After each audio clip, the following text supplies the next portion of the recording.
હાસોટના ઇલાવ ગામના આદર્શ કેળવણી મંડળ સંચાલિત સ્વર્ગીય અલકાબેન વૈદ્ય પ્રાથમિક શાળા અને આરકે વકીલ હાઈસ્કૂલના કુલ 484 વિદ્યાર્થીઓને યુનિફોર્મ વિતરણનો કાર્યક્રમ યોજાયો હતો. ભરૂચના હાસોટના ઇલાવ ગામના આદર્શ કેળવણી મંડળ સંચાલિત સ્વર્ગસ્થ અલકાબેન એસ વૈદ્ય પ્રાથમિક શાળા અને આરકે વકીલ હાઈસ્કૂલના કુલ 484 વિદ્યાર્થીઓ માટે યુનિફોર્મ અને ટ્રેક સૂટ વિતરણ કાર્યક્રમનું આયોજન કેએમ ચોકસી હેમલતાબેન ચેરિટેબલ ટ્રસ્ટના કેસરીમલ શાહના અધ્યક્ષસ્થાને કરવામાં આવ્યું હતું.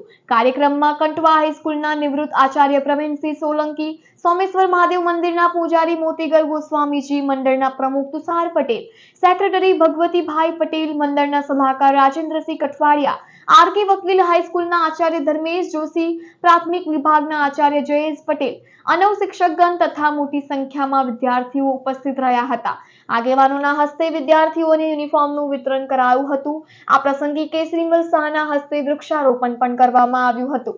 વિદ્યાર્થીઓને શૈક્ષણિક સુવિધાઓ સાથે જરૂરી સામગ્રી પૂરી પાડવાના આ સેવાભાવી પ્રયાસને ઉપસ્થિત સૌએ બિરદાવ્યો હતો.